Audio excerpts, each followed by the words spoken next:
conversando con Gianfranco, líderes con propósito. Tenemos un gran invitado, experto en inteligencia artificial, automatización y analítica. Mauricio Pancorbo, bienvenido. Gianfranco, muchas gracias por la invitación. No, muchas gracias por estar acá. Bueno, para contarles un poco de Mauricio. Mauricio Pancorbo es ingeniero civil en informática de la Universidad Federico Santa María, fundador de Backspace el 2011. Bien pionero. Un buen tiempo atrás, ya. Muy pionero en todo el tema de inteligencia artificial. Es director de la AEF, la Asociación de Empresas Familiares, y TechFluid. Columnista en varios medios escritos y digitales, así que hablas mucho sobre la inteligencia artificial. Algo hay que decir. Oye, Mauricio, partir un poco primero, casado, hijos, ¿cuántos? Casado hace ya 6 años prácticamente, 2 hijos, gemelos. Mira, me desvivo por ello. ¿Qué tal eso? Dos y súper intenso, la verdad es que es súper intenso. Todos me dicen, oye, pero ¿qué tal es comparado con tener un hijo? No tengo idea, son mis primeros hijos, fue 2 por 1, pero la verdad es que es espectacular estar con ellos. Mira, ¿y cómo pudiste compatibilizar? Porque al final cuando uno tiene su primer hijo es uno, se lo pueden turnar entre pero 2, ¿cómo lo has hecho? La verdad es que cuando apenas nacieron, bueno, claramente me tomé, si no me equivoco, fue un mes. Y siempre como, bueno, tengo en este caso la posición de poder haber formado mi propia empresa, como bien decías, igual me podía dar ciertas libertades, en el fondo. Igual tenía que seguir trabajando, pero al final no tienes esa necesidad ni esa exigencia de volver de manera inmediata. Y también mi equipo ahí me apañó un montón. Entonces, en ese sentido, nunca pudimos descansar en el sentido que siempre uno tenía que estar al menos con un gemelo, pero aparte de eso, la verdad es que se dio todo súper natural. Sí, no es fácil. No es fácil la maternidad. Sí. Entonces me dicen, oye, ¿y el tercero? Y yo, no, por ahora estamos... calma por ahí. Ahora lo hiciste todo en serio, pues al final todo... Tal llora cual. uno, según llora el otro, es como todo... Para despertarse, para dormir, y aunque el otro, no sé, uno se quiere despertar y el otro no, olvídate, se tiene que despertar igual, o lo mismo, uno se quiere dormir, el otro obliga a dormirse. Si es que no termináis nunca, estáis todo el día girando en torno a ellos. Me imagino, trabajo en equipo en la casa debe ser no menor. Ya tenemos una rutina súper bien establecida. Qué bueno. Oye, Mauricio, ¿cómo partiste tu empresa? Porque... ¿qué fue lo que te motivó a partir algo siendo que vienes de familia empresaria? Sí, a ver, la historia es bien entretenida, pero cuando di la PSU, en mi caso, no sabía todavía qué quería estudiar. Y estaba entre mecánica, que era un poquito más en la línea de lo que hace la empresa familiar, o informática porque me gustaba la parte informática. Y me acuerdo que me fue bien dentro de todo, tal vez no tan bien como yo quería, postulé. Y me llaman de la Santa María y me dicen, Mauricio, bienvenido, acá está en informática. ¿Cómo que en informática? Si postulé a mecánica. Y me dicen, no, acá está en informática, pero te fue súper bien en el fondo, así que si te quieres cambiar, cámbiate. Pero quédate un semestre, el semestre es el mismo, y quédate. Y yo como, bueno, no pierdo nada, por así decirlo, me quedo en informática, y eso es lo mismo ramo, y si es que no, me cambio a lo largo de la carrera.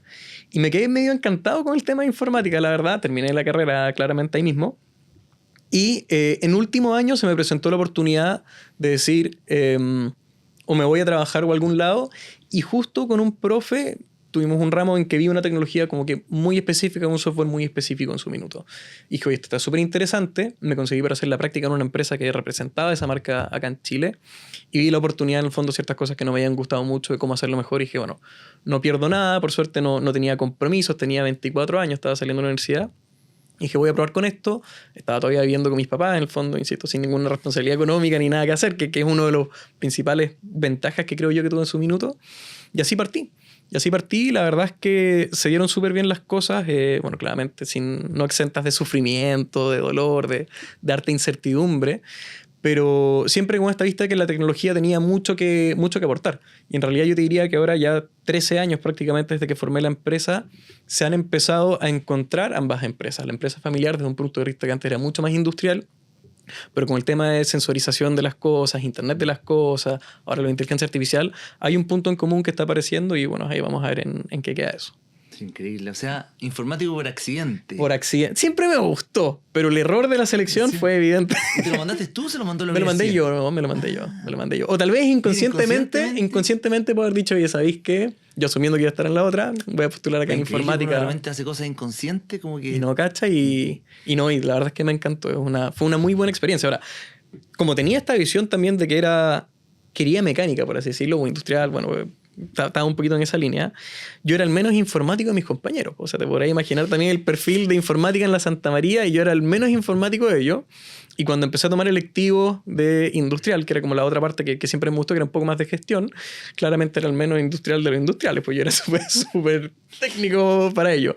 Entonces, este mix de estas dos personalidades, la verdad es que creo que se me dio súper bien como un plus a lo que llegamos hoy día de que es Mauricio en general. Mira, ¿y tuviste que aprender adicional a la universidad?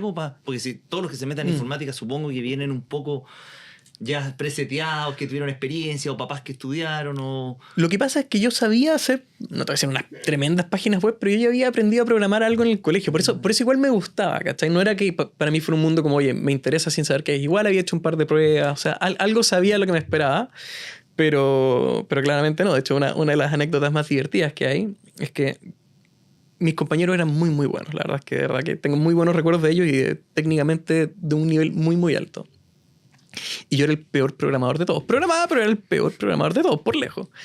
Y llegamos a este ramo, que era inteligencia artificial, te estoy hablando en el año 2010, y estas mentes brillantes, cuando nos tocaba el proyecto, se desvivieron por su proyecto, así, pero se desvivieron. Y yo creo que se complicaron tanto, versus yo, que era un ramo que me gustaba, pero que claramente sabía no iba a ser el mejor técnicamente, que me fue increíble en el ramo. Terminé, en la Santa María es de 0 a 100, terminé con 98, si no me equivoco, fue el primero del ramo comparado con todo el resto, y yo creo que también por esta mirada, y me ofrecieron ser ayudante del ramo, y todo, yo decía, oye, estáis locos, o sea, esto es lo más lejano a lo que me voy a dedicar en mi vida, y 3 años después ya estaba trabajando en inteligencia artificial. ¿Y qué dicen tus compañeros de colegio? Que al principio no era un Mauricio... No, lo que pasa es que aparte tuve la suerte de que dentro de mi grupo de amigos uno entró conmigo a la universidad, de mi grupo cercano, y fuimos compañeros del colegio y de la U, y el resto igual siempre me había visto metido en esto. O sea, sabía que al final o iba a ser técnico desde un punto de vista mecánico o iba a ser técnico desde un punto de vista tecnológico, pero siempre bien con las manos en la masa. Me gustaban los autitos en esa época, estos autitos de control remoto de benzina. Entonces estaba full con eso. Ya, fanático de los autos. Sí, total. Mauricio, en base un poco, ¿qué es lo que te motiva a levantarte todos los días de tu vida? ¿Cuál es tu propósito? ¿Qué es lo que te ha motivado hasta el día de hoy? Porque el propósito igual va mutando un poco dependiendo de las circunstancias, pero hasta ahora, ¿qué es lo que te...? No sé si podría llamarlo como un propósito. Tal vez yo tenga una definición muy errada, pero creo que el propósito igual debe ser como algo más de retribución también un poquito hacia la sociedad en algún punto. Yo creo que todavía no estoy ahí. Lo que sí me motiva cada día, y tengo como un compromiso bien fuerte, me considero una persona súper disciplinada, la verdad, es que cada día sea como una oportunidad de crecer. En el fondo, yo voy al gimnasio 5 días a la semana, en el fondo apenas me despierto. Entonces, de estar un poquito más fit o un poquito más fuerte, lo mismo desde el punto de vista mental. ¿Con qué me voy a educar hoy día? ¿Qué voy a aprender hoy día? ¿Qué tipo de relaciones voy a tener hoy día? Entonces, la verdad es que para mí, cada vez que me despierto, por así decirlo, como que la motivación es, okay, ¿qué me toca hoy que me va a hacer mejor de lo que fui ayer? Y en eso, como te digo, puede ser de que me voy a educar en algo, voy a tener una reunión con una persona súper distinta que sé que me va a aportar algo. En el día de hoy, claramente voy a sacar cosas de esta conversación que son súper importantes. Pero eso, ¿cuál es el desafío diario hoy día que voy a tener para aprovechar al máximo? También uno entra en una etapa de la vida. Tengo 37 años en este caso, y que claro, tu mentalidad cambió, veis que tu entorno, en el fondo, tus padres se van a poner un poquito más viejos, por así decirlo, empiezan a llegar enfermedades a tu círculo que antes no lo veías, y decís, pucha, tal vez me empiezo a cuestionar yo en qué minuto estoy yo y qué también puedo lidiar eventualmente si es que me enfermo, si es que me pasa algo, si es que me muero, no sé.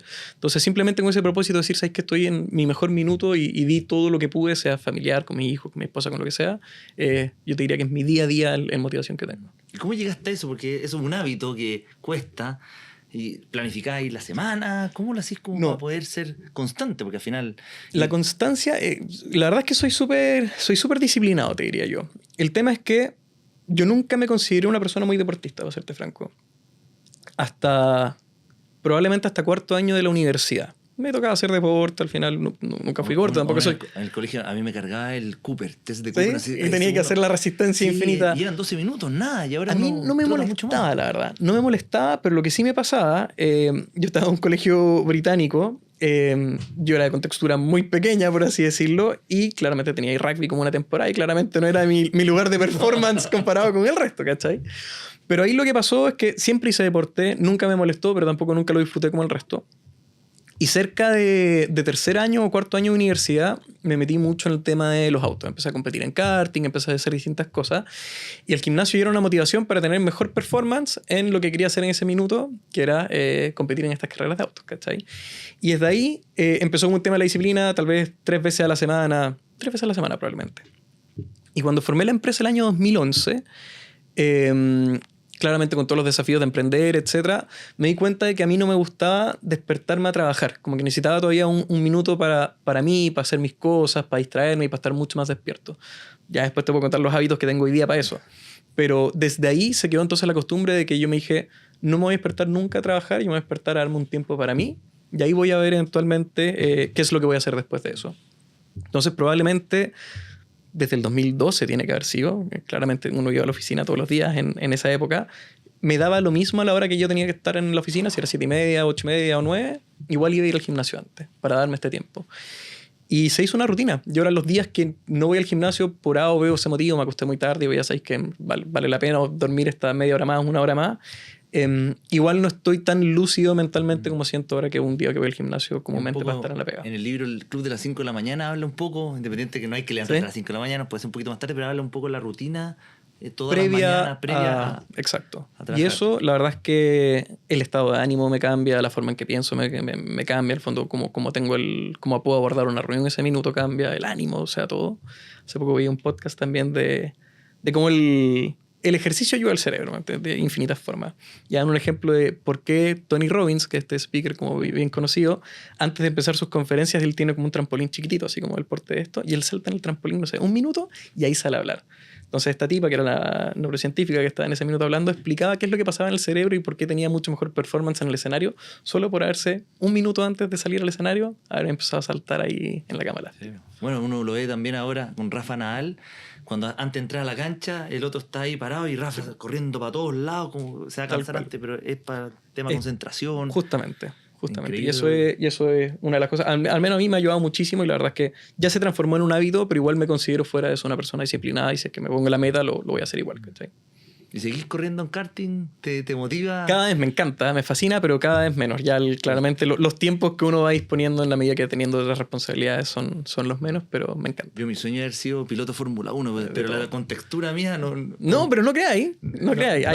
Hay algunos que son... No, pero hay algunos que aparte son de 1,90 m. La mayoría son chiquititos, pero no, ahí tenéis que estar comprometidos desde los 3 años probablemente. Al día de hoy, que a mí me encanta la Fórmula 1, pero todos los que están hoy día de pilotos son que en el fondo que sus papás fueron pilotos o estaban por ahí andando. Porque... Aparte, el karting, yo hice también karting con mi hermano y uno se cansa, uno sí, lo mira y anda sí. No, uno realmente... Uno piensa que está jugando, pero no. Y después, claro, en la medida que hay subiendo en las competiciones, sobre todo Fórmula 3, Fórmula 2, Fórmula 1, la exigencia es infinita. O sea, bajan 5 kilos por carrera, en el fondo. No sé, no, sí, no es menor. Mauricio, vámonos ahora un poco a la inteligencia artificial. ¿Cómo nos puede ayudar hoy en día para poder liderar? ¿Nos va a ayudar? ¿Cómo? A ver, hay hartas aristas de la inteligencia artificial de cómo la estamos viendo hoy día que te puede ayudar a ser un buen líder, lo vamos a decir de esa manera. Y antes ¿nos podías explicar un poco qué es la inteligencia artificial brevemente? No todos somos expertos, entonces... Existen otras definiciones, la verdad, Gianfranco, pero como la más clásica o la que se acepta comúnmente, inventada en el año 56 por un profesor que se llama Marvin Minsky, que fue el primero en hacer el estudio o el laboratorio de inteligencia artificial en el MIT. Y es simplemente cuando una máquina hace algo que tú le atribuirías características humanas a lo que hizo. Simplemente porque no puedes discernir si fue un computador o fue, en este caso, un humano. Esa es como la definición más básica de inteligencia artificial. De ahí existen tipos y bueno, hoy día llegó la inteligencia artificial generativa, antes trabajamos con la predictiva, pero igual esto cae en 3 categorías.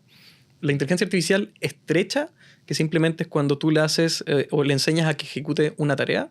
Entonces, por ejemplo, ChatGPT es muy bueno con texto, o es muy bueno con video, o es muy bueno con audio, pero al final es muy bueno en eso y no en otras áreas donde tienes otro tipo de robots, por ejemplo. Ahora, ChatGPT toma la información hacia atrás. Correcto. Obviamente uno, cuando tengo la información hasta el 2020 junio del 2020 y tanto. Eso se está actualizando, o sea, igual le dan una constancia, lo que pasa es que entrenar estos modelos es muy caro, la verdad, pero también ChatGPT va avanzando, o sea, lo último que se lanzó hace 2 semanas, que es ChatGPT 4o, que ellos llaman el omnimodo, por así decirlo, tiene cámara, video y texto al mismo tiempo. Entonces, eventualmente, lo que mostraban ellos en los videos, que todavía no sé, no lo he podido probar, al menos yo, es que tú te pones la cámara donde quieras, o estás como un FaceTime con ellos, y te está viendo en tiempo real y te va respondiendo en tiempo real.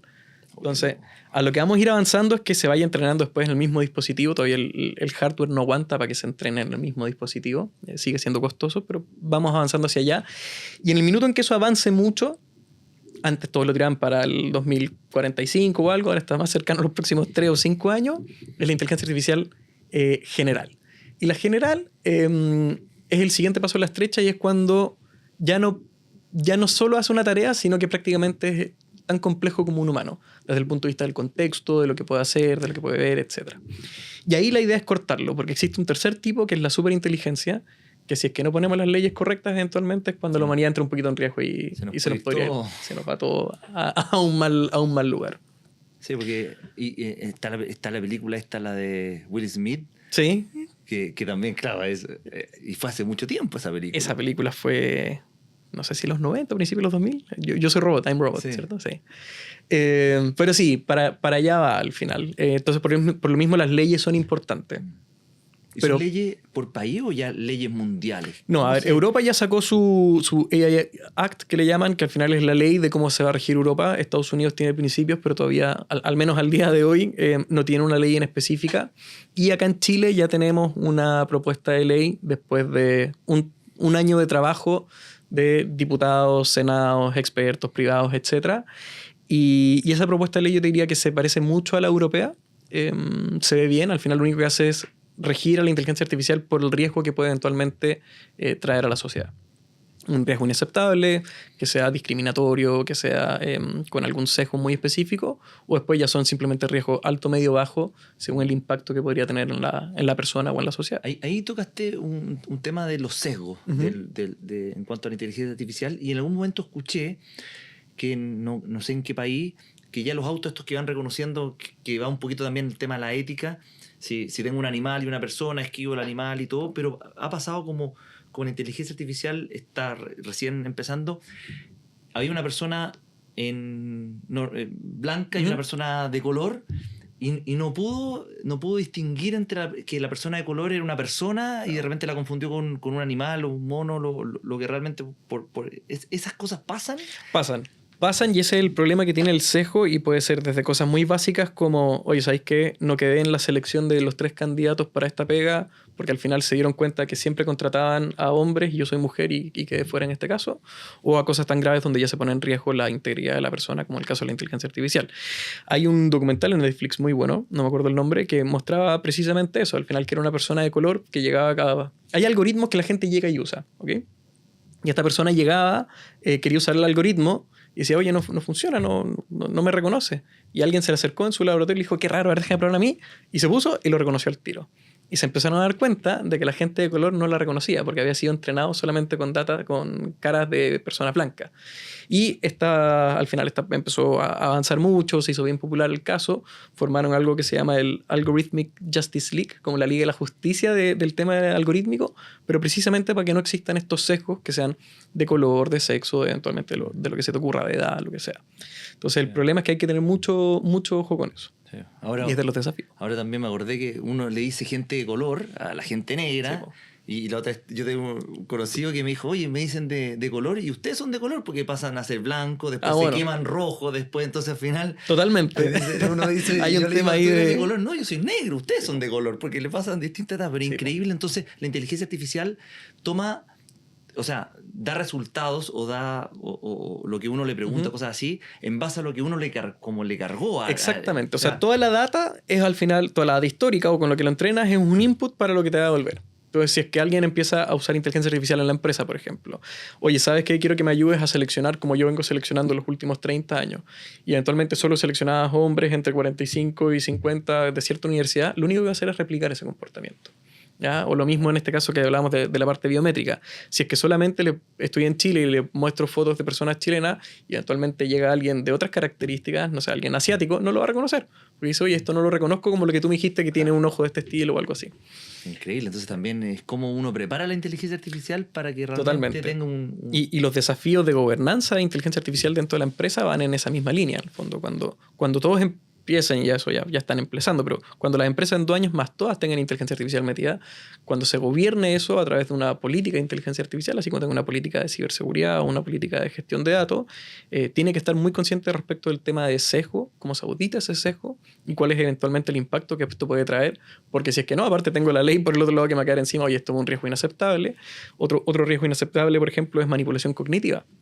Cuando yo ya me doy cuenta, en base al algoritmo que tengo de ti, qué es lo que te gusta, qué es lo que no te gusta, y empiezo a generarte campañas 100% dirigidas para manipular tu pensamiento político, tu pensamiento religioso. Eso al día de hoy se es considerado, al menos en Europa, y lo que estamos proponiendo acá, inaceptable. No se puede usar al día de hoy. Al final pasa un poco que uno dice, oye, los celulares te escuchan, porque uno habla de, oye, me quiero ir de viaje no sé dónde, y de repente abrí Instagram o lo que sea y te da pura... Ahora, la verdad es que no te escuchan. Es inviable. A ver, no es inviable. Pueden haber audios muy puntuales que sí tratan de usarlos para validar ciertas cosas. Pero si es que estuvieran escuchando todos los celulares de toda la población, de todo el mundo, no hay capacidad de cómputo para procesar eso. ¿Y por qué pasa eso?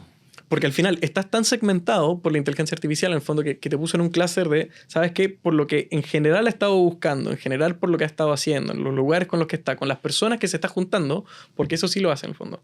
Acá, ponte tú, estamos nosotros, en este caso, tenemos nuestros teléfonos registrados y sabe que estamos juntos. Entonces, si es que tenemos ciertas cosas en común y todo va agrupando, y en base a eso dice, oye, la probabilidad de que le guste esto es de un 95%, 96%, ofrécelo. Y por eso es. Es por eso. Te conocen mucho más de lo que tú crees al final. Bueno, en otro libro, las 21 reglas del siglo XXI, habla un poco que más adelante te va a decir hasta, oye, esta es la señora que te tienes que casar, esta es la carrera que tienes que estudiar para ti. Y eso va a llegar a ser, porque al final no va a tener ni poder ni voto para... Puede llegar a ser. De hecho, el otro día vi que estaban entrevistando creo que era la fundadora de Bumble, que es como una de estas aplicaciones de cita, y ella decía que en lo que están trabajando es que a tu otro ser de inteligencia artificial se junte contra la persona que es un posible candidato vía inteligencia artificial sin que vayas tú y vea si es que hay match o no. Y si es que ya te dice, pasó el filtro y dice, ok, ahora sí, conócelo en persona o algo. Increíble. Estamos avanzando hacia eso. Y ha sido muy exponencial. Pues, realmente. Y va a seguir así. O sea, hay un gráfico súper interesante. Le preguntaban a las personas en el 2017, ¿cuándo crees que las máquinas van a ser capaces de interpretar sentimientos? Y lo tiran al 2038 o al 2040 y algo. Hicieron la misma pregunta el 2023 y lo tiran al 2027 o al 2026. Entonces, hay un desliz de 15 años de todo lo que se pensaba que iba a llegar, que ya está acá al día de hoy. Y la singularidad, La singularidad, para que la gente no entienda, y corrígeme, es cuando las máquinas van a estar como a la par de los humanos, ¿no? Correcto. A ver, la singularidad era cuando podían estar a la par o superar a la raza humana. Estaba en ese límite. Y todos lo tiraban para el 2045. Y ahora claramente podría ocurrir, todos dicen ya cerca del 2035, 2030 y algo, pero la idea, como te decía antes, es cortarlo antes. En el fondo, no llegar a ese punto y irnos más por una corriente que siempre llaman Human plus AI, en el fondo. Que siempre sea un humano y ya integrado, o sea, con el Neuralink de Elon Musk o con los lentes, etcétera, pero que la inteligencia artificial nunca sea autónoma, siempre esté como embebida o en contacto en una simbiosis con un humano. Claro, que al final, como decía una persona, que te quite trabajo y no el trabajo. Exactamente. Al final vamos a competir con gente que ocupe la inteligencia. Bueno, y en esa línea, tal vez para volver a la pregunta que me había hecho. Qué increíble todo. Pero para volver a la pregunta, entonces, ¿qué es lo que puede hacer por nosotros la inteligencia artificial desde un punto de vista del liderazgo? Uno, nos puede ayudar a identificar tal vez patrones o cosas que no estamos viendo en ese minuto. Entonces, claramente tiene mucha mayor capacidad de que si es que yo estoy concentrado en algo, decir, oye, pero no te fijaste en esto, ojo con esto, dale una segunda vuelta. Eso es como lo más básico, desde el nivel de procesamiento de datos que tiene, sea con cámara, sea con historia, sea lo que sea, pero al final va a tener una capacidad de cómputo mucho mayor que la tuya. Punto 2 es ayudarla para compensar en lo que tal vez tú no eres muy bueno. Yo siempre he sido de la filosofía de liderazgo o en realidad de gestión, de que si tú eres bueno en algo, tal vez no es necesario compensar en lo que no sabes, simplemente edúcate un poquito, pero en vez de enfocarte en eso, potencia mucho lo que eres espectacular y el resto compleméntalo o con alguien o con algo. Y en este caso, si yo soy muy bueno, por ejemplo, te inventar en cultura, en relaciones humanas o algo, me enfoco en eso, siendo mi fuerte como líder. Y si el tema financiero es un poquito más mi parte débil, la delego en este caso en inteligencia artificial. O al revés, si yo soy una persona muy, muy técnica y me dedico 100% a las finanzas, es un ejemplo tal vez no tan bueno porque siempre la inteligencia artificial va a ser mejor que yo en finanzas, por así decirlo. Pero podría utilizarla, no sé si estoy con unos lentes con una cámara, por ejemplo, oye, ayúdame a reconocer si es que hay un sentimiento de una persona que no soy capaz de leer, por ejemplo, o si es que hay algo entre líneas de lo que está diciendo y puedo ir complementando esto en lo que soy bueno con lo que no soy tan bueno. Creo que ese es un punto importante. Y en esa línea, Gianfranco, todos los líderes tienen el mismo desafío, que son, tenéis 24 horas al día. En el fondo, y qué tan bueno vaya a ser en esas 24 horas depende de cómo vayas a asignar tus tiempos.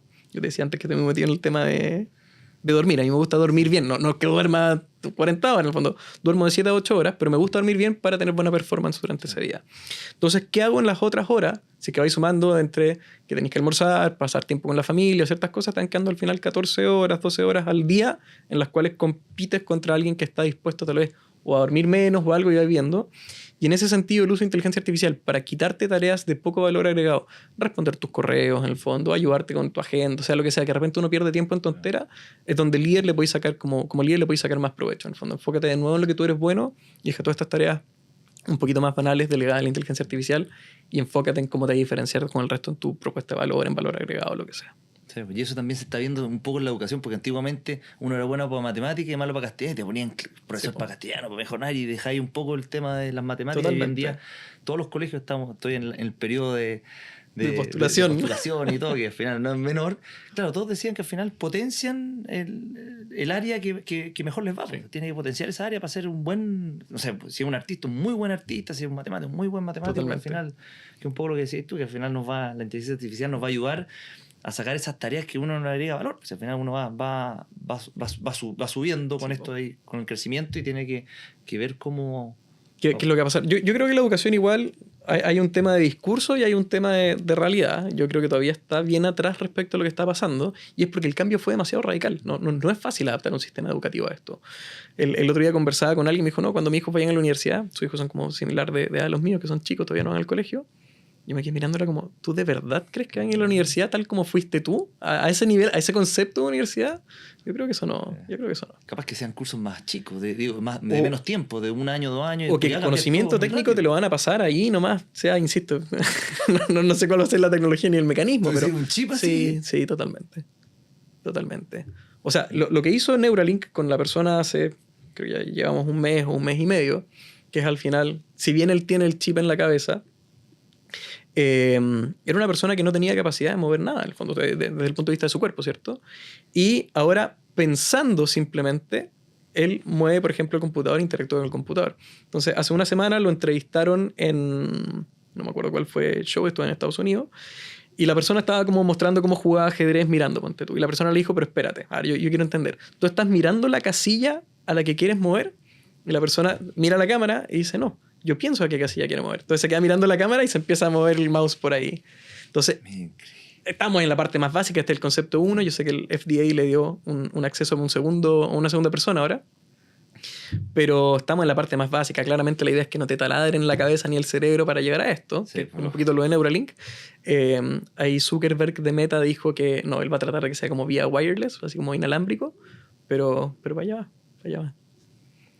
O sea, la inteligencia artificial nunca nos va a reemplazar como líderes. Yo creo que no. Ya, o sea, como personal, sí. la ley dice, como sociedad queremos perdurar, ¿cierto? O sea, estamos avanzando para eso. Nos va a ayudar a ser mucho mejores líderes, nos vamos a poder enfocar en lo que nos queremos enfocar, todas estas tareas un poquito más banales van a salir, pero el objetivo siempre es Human plus AI, al final úsala para un bien y no para causar daño. Y hablando con la misma línea, la parte ética de la inteligencia artificial, que eso han habido casos... Sí. La parte ética está problemática porque al final, yo una vez estaba estudiando un postítulo y un profesor dice, ¿la ética cambia o no cambia con el tiempo? Nunca me lo había cuestionado. Y la respuesta en ese minuto era que efectivamente cambia con el tiempo. Tal vez en los 1400, 1500 no era mal visto matar, por así decirlo, o era algo un poquito más común. O no sé, pues si tener un esclavo al final era socialmente aceptado, tal vez no era tan mal visto desde el punto de vista ético. Entonces, la ética va mutando en el tiempo. Y el problema que tenemos el día de hoy con eso es que, en la misma línea de la educación que estamos hablando, es que ni los padres ni los colegios están suficientemente educados en el tema de inteligencia artificial para transmitir este tipo de valores eventualmente a sus hijos o hacia la sociedad. Entonces, un ejemplo muy puntual, que es justamente lo que pasó acá en Chile la semana pasada. En un colegio en específico utilizaron esta tecnología que llaman deepfake, al final, que reemplazan muy bien o la cara o la voz o algo de una persona. Y a unas alumnas de este colegio de enseñanza media, en el fondo, usaron sus caras, las mostraron como deberían ser sin ropa, por así decirlo. Se hicieron virales estas fotos, al final claramente quedó algo muy, muy malo, con demandas, etcétera, etcétera. Y al final, claro, tú decís, ¿de quién es responsabilidad esto? ¿Es responsabilidad del colegio o es responsabilidad del padre? Y un poquito estamos en eso. Tal vez nunca hubo la conversación de alcohol, la conversación de drogas, la conversación del bullying siempre estuvo. Pero ahora, oye, hay que agregarle otra más. Ahora, oye, ¿sabes qué? Aunque la imagen sea falsa, que tú generes esto vulnera el derecho a esta persona y por lo tanto no puedes difundir esa imagen y no puedes hacer ese tipo de imágenes. Entonces, para eso los papás tienen que entender un poquito en qué línea van, qué se puede hacer, qué no se puede hacer, qué conversaciones hay que tener con los hijos y lo mismo desde el punto de vista del colegio. Entonces, la ética puede ser algo que se ve así, desde tan de la casa, por así decirlo, en este caso, que puede ser eso, o eventualmente, si nos llamamos a una escala mucho mayor, qué es lo que puede hacer un país para hacer una manipulación cognitiva, para entrar en una guerra, por ejemplo, o para salir de una guerra, no sé, lo mismo con las clonaciones, con el armamento nuclear. Hay un acuerdo societal a nivel mundial de que no queremos que haya una guerra nuclear, pero igual tenéis países haciendo tonteras. Y en este caso va a pasar lo mismo con la inteligencia artificial. Van a haber personas o instituciones que van a poner ciertas cosas en riesgo, pero la idea es que la mayoría no deje que avance hacia allá. ¿Y cómo poder estas fake news, también más fotos, cómo saber si son verdaderas, son falsas, o conviene ya no creer nada? A ver, antes era fácil, antes yo te hubiera dicho, fíjate en los ojos, por ejemplo, fíjate en las manos van a estar, los dedos no los hace bien la inteligencia artificial, ha mejorado, ha avanzado un montón, claramente ya no estamos ahí. Entonces, ahora el mejor consejo que puedo dar es, cada vez que te llegue algo, cuestiónalo y valida qué tan cierto es. Y para eso, lo conversaba la semana pasada en una entrevista en la radio, los medios vuelven a tener ahora una relevancia que antes no tenían. O que perdieron, tal vez, que ellos sentían que perdieron. Porque acá ahora los medios van a ser quienes van a validar que la información que está circulando es verídica o no es verídica. Entonces vuelven a tener ahora este rol como de yo te digo si es verdad o no te digo si es verdad, pero también lo tienen que hacer con rapidez y con agilidad. En el fondo no me sirve que una semana después me digáis que sea. Entonces se les pone interesante el panorama para ellos, pero por ahora el mejor consejo es como educar y para, oye, ¿sabes qué? Que veas algo que te parece raro que diga eso, si es que en verdad es sospechoso, cuestiónatelo. Anda a internet, valida en el fondo, pero ten el derecho a duda y no hagas un juicio o juzgues a alguien en ese minuto en particular. Lo mismo que está pasando, que te están imitando la voz, entonces llamados de teléfono, justamente. Oye, no sé, estoy en urgencia, necesito plata, transfiéreme a esta cuenta, y la misma voz, entonces también uno tiene que empezar hasta con la señora, con los hijos, tener palabras clave, o bueno, hay varios tips en esa línea, pero sí, al final es cuestionar un poquito esto y siempre tener como tu plan manual, no tecnológico, de establecer cuáles son los criterios para eso. Increíble todo lo... No, duro. Se nos viene una etapa... Como todo, tiene las cosas buenas y también las cosas malas, y ahí como padre se nos está poniendo más complicado a nosotros. Sí, 100%. Con las nuevas generaciones. 100%. Y estas conversaciones hay que tenerlas y claro, de repente unos cuando ya son papás un poquito mayores como que descansan en que lo van a ver en el colegio, o eventualmente como descansan, no, esta tecnología todavía es lejana, y aparecen estas cosas como, oye, tu hijo estuvo metido en este escándalo la semana pasada y decís, pucha, pero... hay que estar atento, yo creo que hay que educarse bastante en el tema. Y también en eso, ¿qué recomendáis tú para los celulares, para pasar a los celulares a los niños? Porque también, claro, uno quiere que les tiene que educar y todas estas cosas con la tecnología, pero también el pasar a los celulares, chuta. Es difícil, a ver. Acá tengo sentimientos encontrados, la verdad. Porque definitivamente está bien que tan chicos no tengan acceso a pantallas, por así decirlo, ¿ya? Ahora, hay estudios que demuestran lo dañino que es la pantalla, por así decirlo, para un niño de esa edad. Y sobre todo la ansiedad que generan las redes sociales. Eso, sobre todo el tema de redes sociales, lo voy a dejar como que totalmente de acuerdo que no hay que tenerlo a esa edad porque no hay un manejo de sentimiento de la persona en el minuto. Pero en el acceso a la pantalla como tal, yo creo que los niños, estoy muy a favor claramente de que jueguen, de que se aburran, de que eventualmente vayan generando su creatividad en esa línea. Pero no estoy de acuerdo con que sea un 100% sin pantalla. Porque eventualmente igual es la forma en la cual van a interactuar. Ahora es pantalla, después será inalámbrico, no sé, pero el día de hoy es la forma con la cual van a interactuar con esto. Entonces, ¿qué es lo que pasa? Que de repente tienes a un niño que nunca le han pasado ni siquiera una pantalla y tal vez no le pasaste una red social, pero ya el hecho de tener la pantalla y haber visto a sus papás siempre con la pantalla sí le empieza a generar un poquito de adicción. Entonces yo creo que hay que darle acceso a las pantallas súper controlado, cierta cantidad de minutos al día, pero desde el punto de vista de que se entienda que la pantalla es una herramienta y la pantalla no es una forma de escape o algo así. Entonces lo mismo que decías tú, la inteligencia artificial no te va a quitar el trabajo, te va a quitar trabajo, ¿cierto?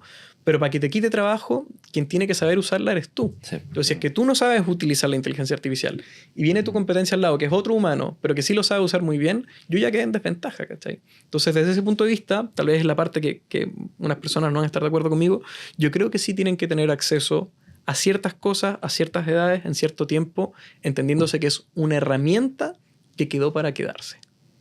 Fuera de eso, todo el daño que le hace la ansiedad y el tema de las redes sociales, estoy totalmente de acuerdo. Y eso hay que tratar de postergarlo lo más posible hasta que tenga un poquito más de discernimiento. Sí, pues si después los colegios se van a ocupar el iPad para trabajo y todo y no tiene expertise, va a quedar un poco más atrás, más rezagado con su compañero. Sí.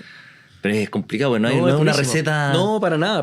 O sea, y hay que... Por ahora todos los estudios demuestran el daño que genera, pero por otro lado no sabes qué es lo que se viene en el futuro, ¿cachai? Entonces, por lo mismo, no puedes restringir algo que se prospecta en este minuto como de ser una herramienta que llegó para quedarse y que eventualmente, creo que pocas veces ha llegado tecnología que puede revolucionar tanto a la humanidad. Siempre se habla de la revolución industrial, ¿cierto? Se habla eventualmente cuando llegó Internet y sí, pero nunca hubo un riesgo, por así decirlo, de la humanidad per se, eran herramientas.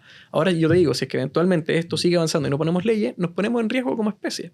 Entonces, ese es el punto en el que yo siento en el que estamos y por lo tanto, siendo que ya estamos poniéndonos de acuerdo para que eso no avance, creo que el punto más importante en este minuto es precisamente ver qué hago para que mi hijo conozca la herramienta sin generarle daños en esa línea. Increíble. Y ahí un poco en base a eso, Mauricio, ¿qué valores para ti son importantes al momento de liderar? Y los tienes tú presente, porque hoy en día, ¿cuánta gente trabaja en Backspace? Somos 23 o 24 personas. 24 personas. Que al final son personas que tienen su particularidad. Totalmente. Que son distintas, que cada uno tiene... Cada uno es un mundo por sí distintos solo. tipos de personas, que al final uno va avanzando como cambia todo muy rápido. Van cambiando también las personas que vas liderando. Justamente. Yo te diría que hay tres cosas que para mí son fundamentales. Uno es la transparencia en la comunicación.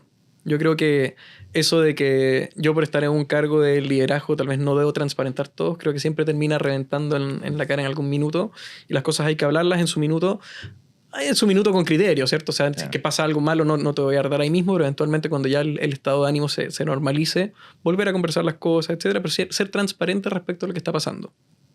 Por ejemplo, en la pandemia, cuando estábamos entrando al principio, que estaba como mucha incertidumbre, después tecnología despegó al 100%, pero al principio era también como una de las cosas que nadie sabía que iba a pasar. Nosotros nos juntábamos todas las semanas con todo el equipo de forma virtual y les iba contando cuál es la situación de la empresa, incluso a nivel de caja. Oye, estamos así, tenemos para sobrevivir tantos meses aunque no vendamos nada, por ejemplo. Entonces, transmitir esa tranquilidad y qué es lo que está pasando creo que ayuda mucho. Entonces, en ese sentido, honestidad y transparencia creo que es una de las cosas clave. El segundo es el compromiso. Y el compromiso no desde el punto de vista de que muchos como que miran en menos como, oye, sabéis que la empresa quiere que me camisetee por ellos, pero al final no me pagan, que es como la típica discusión que cae bien burda. Yo no creo que hay que caer en esa línea, pero al final el compromiso de que simplemente haz tu pega en los plazos que se te pide y tú ve de gestionar tu propio tiempo. Al menos el negocio en el que yo estoy permite bastante eso, pero estar comprometido. Y para eso, tal vez un poquito más profundo, tienen que estar todos alineados culturalmente con el propósito precisamente que hablamos en la mañana, o este Start with Why, ¿cierto?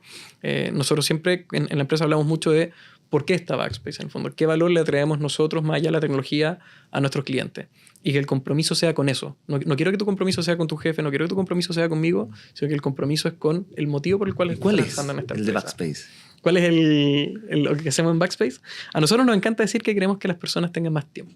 para estar con su familia, etc. Nosotros hacemos automatización, hacemos analítica y lideramos mal que mal horas hombre. Entonces nuestro objetivo es que tu empresa siga creciendo, en el fondo siga teniendo distintas oportunidades de crecimiento en otras industrias, sea lo que sea, pero que eso no implique tener que quemar a tu equipo, sino que al contrario, que tu equipo tenga esta capacidad de poder seguir innovando, seguir pensando, tener estos tiempos de ocio que hablamos en los niños, que es cuando el cerebro se activa, y para eso es que nosotros decimos queremos que el cliente tenga más tiempo para hacer lo que él decida hacer. Y eso es importante hoy en día, que vivimos en un mundo tan complicado. Sí. Y que estáis todo el día ahí metido. Creo que eso es lo que nos mueve y ese es el compromiso que nosotros pedimos con el equipo. Y el tercero ya es ser disciplinado, pero eso ya va en otra línea. Sí. Pero sí, en el fondo que sean metódicos y todo es algo que siempre ayuda a la cultura. ¿Qué es lo más difícil que te ha tocado liderar?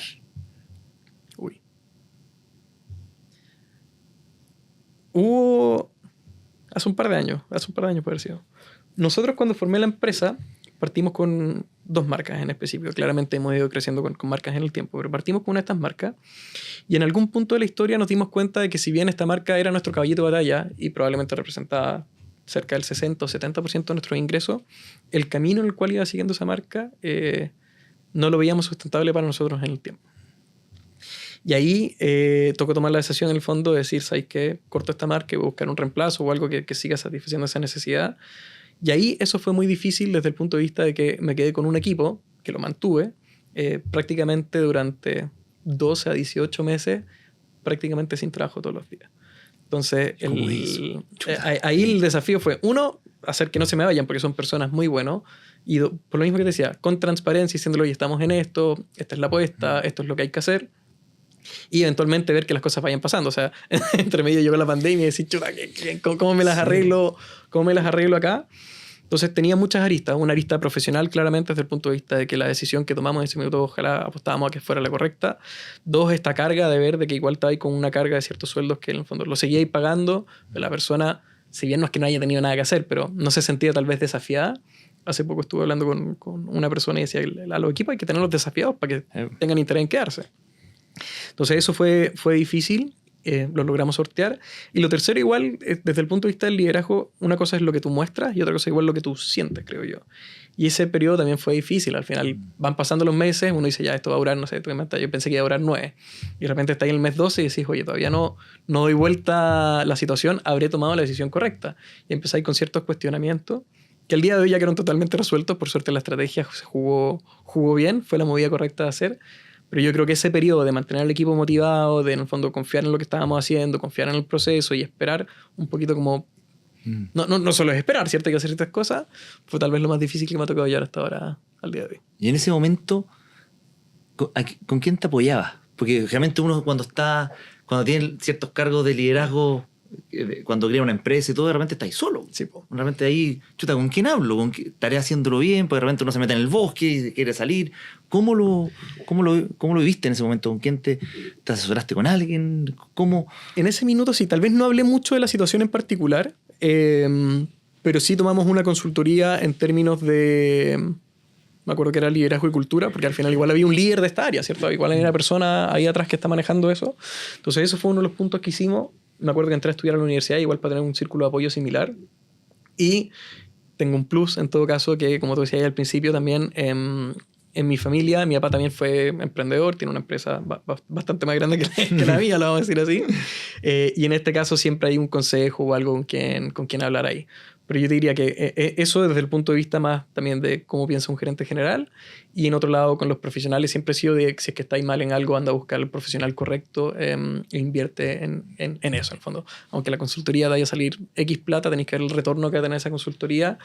Y ahí hemos tomado buenas consultorías nosotros en marketing, en ventas, en esta parte de recursos humanos con liderazgo y valió la pena. Es fundamental cuando uno es líder el poder bajar un poquito y decir, necesito ayuda. Totalmente. De repente, no, si yo me las sé todas, y ahí es donde uno ahí es donde uno falla. Es súper, como decís tú, es súper importante tener esa capacidad de autoconocimiento, decir, acá estoy haciendo un poquito de agua, lo que hablamos al principio. En esto soy bueno, tal vez en esto no tanto, y tal vez yo no soy la persona que lo da vuelta. Entonces, saber ir a buscar a alguien creo que es clave en su minuto.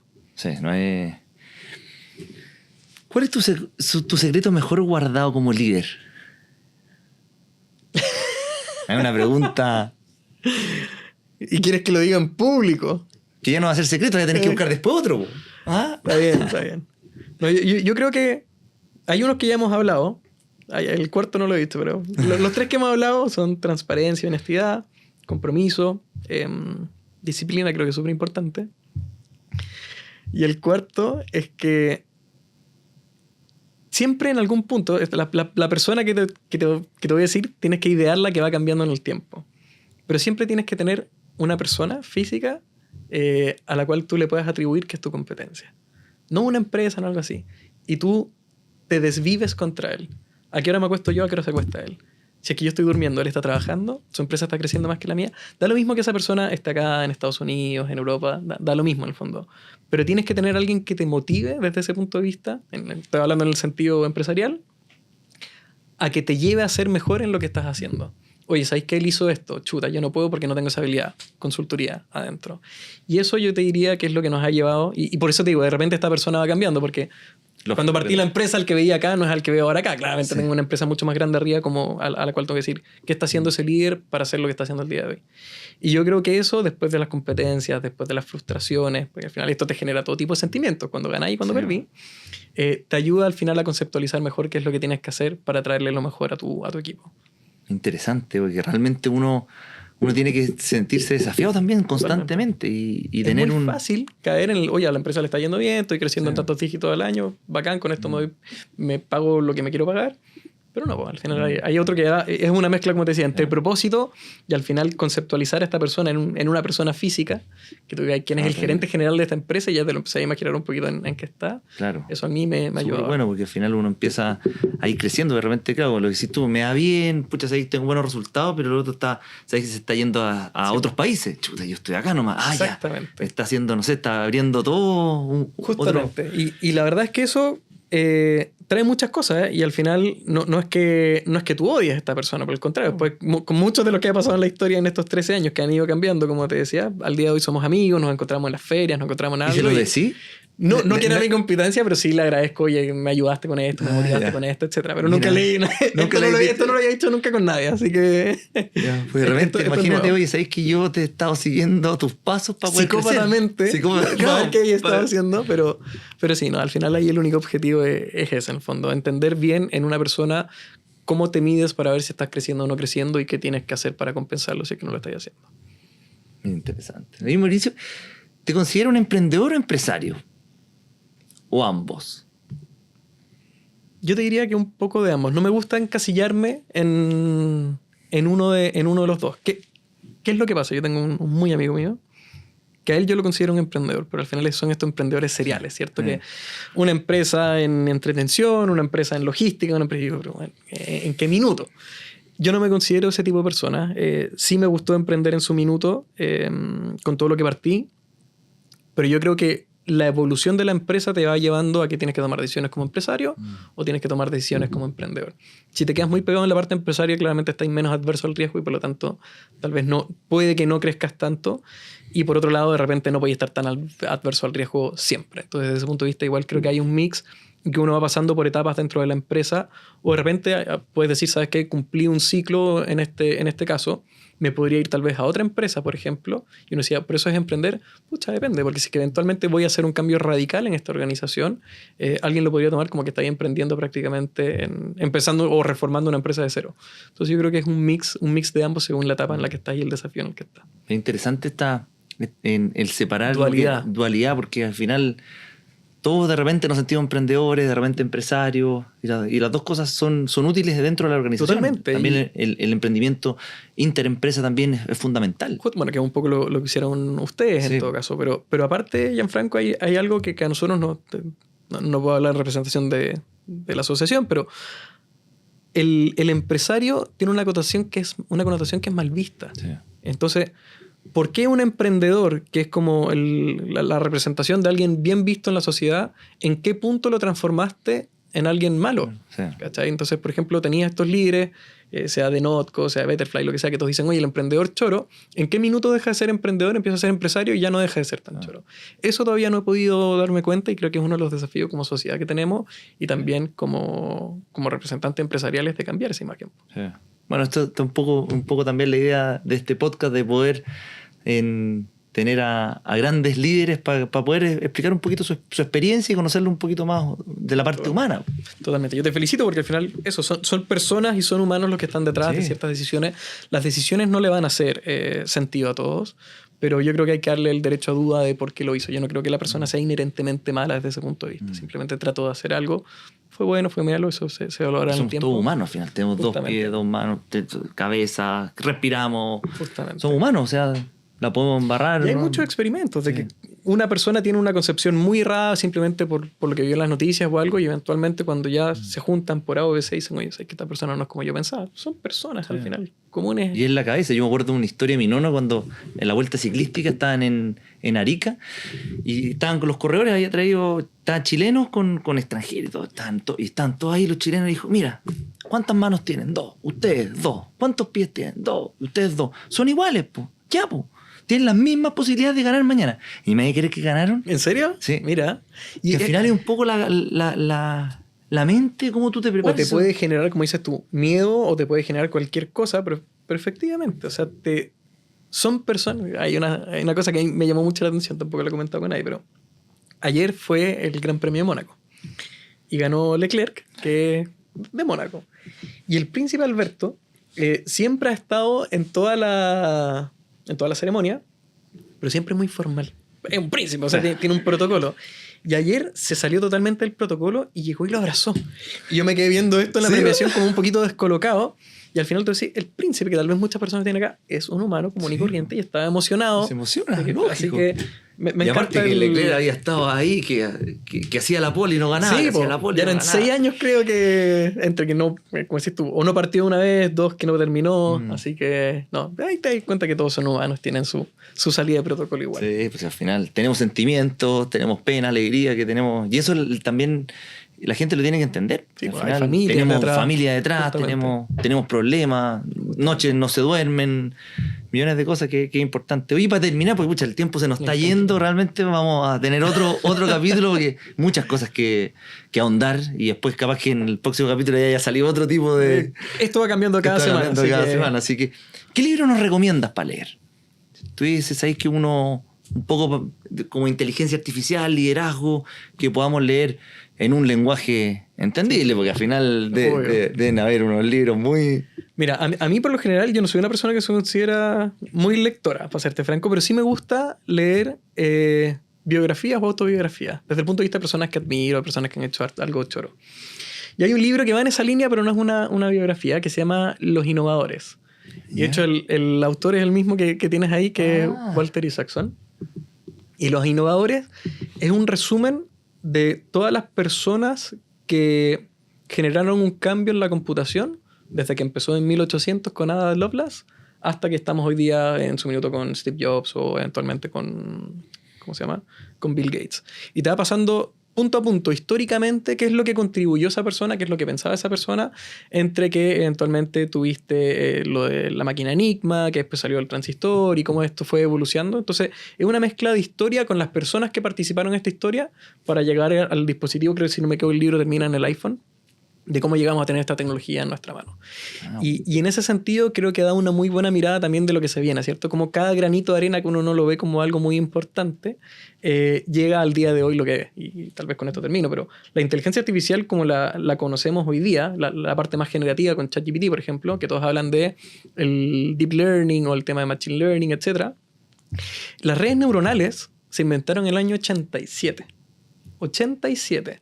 Hasta el 97 no avanzaron nada porque no teníamos capacidad de cómputo para hacerlas bien. Y ya el 97 pasa el tema de Deep Blue, en el fondo cuando le ganó a Kasparov, etc. Ahí ya empiezan a darse los modelos que permiten que existen los autos autónomos. Y claro, ya estas brechas de tiempo se van achicando. Pero te estoy diciendo que hace 35 años se inventó lo que recién hoy día están utilizando a gran escala para tener un ChatGPT, por ejemplo. Entonces, por eso creo que el libro es choro, porque te da esa visión de cada cosa que va marcando el hito en la humanidad. Sí. Bueno, en cuanto también a espacio... Las típicas fotos de cuando se almacenaba un mega, y al final después llegáis a un pendrive que tiene un tera. Justamente, ¿no? Eran salas gigantes. Las mismas de las universidades en esa época, de la comunicación, cuando se inventó Internet, por ejemplo. Todas esas cosas, como se inventó Wi-Fi. Todas esas cosas van sumando granitos a lo que tenemos hoy día. Oye, Mauricio, bueno, para terminar, cuéntanos un poco, tú tenías un podcast que se habla, cuéntanos un poco para todos los que nos están escuchando y viendo, dónde lo podemos escuchar, dónde lo podemos ver. Perfecto. Más que un podcast, yo me puse un desafío personal, tal vez no lo voy a aterrizar el tema de propósito, pero sí educar en temas de inteligencia artificial. Creo que es importante precisamente por lo que hablamos de la ética, de qué tenemos que transmitirle a nuestros niños, cómo me voy quitando los miedos. Al final el miedo viene de no entender. Y desde ese punto de vista partí una cuenta en Instagram que se llama Mauro Pancorbo, en la cual voy posteando temas de inteligencia artificial, y eso derivó después eventualmente, como dices tú, en un podcast al final de lo mismo, para transparentar cómo están las empresas utilizando inteligencia artificial en los distintos rubros, sean los abogados, sean en áreas industriales, etc. Entonces ese podcast se llama Bit a Bit, Humanidad Digital, también desde el punto de vista más pensado de que hay un humano, de este Human Plus AI que hablábamos antes, en estas decisiones, pero siempre con el propósito de transmitir un poquito esta educación que queremos hacia el futuro. Ya. Bit a Bit. Bit a Bit, Humanidad Digital, Spotify, YouTube o Instagram en Mauro Pancorbo. Ya, pues muchas gracias, Mauricio, muchas gracias a todos los que nos están escuchando, viendo. Así que si te gusta este podcast, síguenos en YouTube, en Instagram y en Spotify. Así que un abrazo grande y hasta la próxima. Muchas gracias, Mauricio.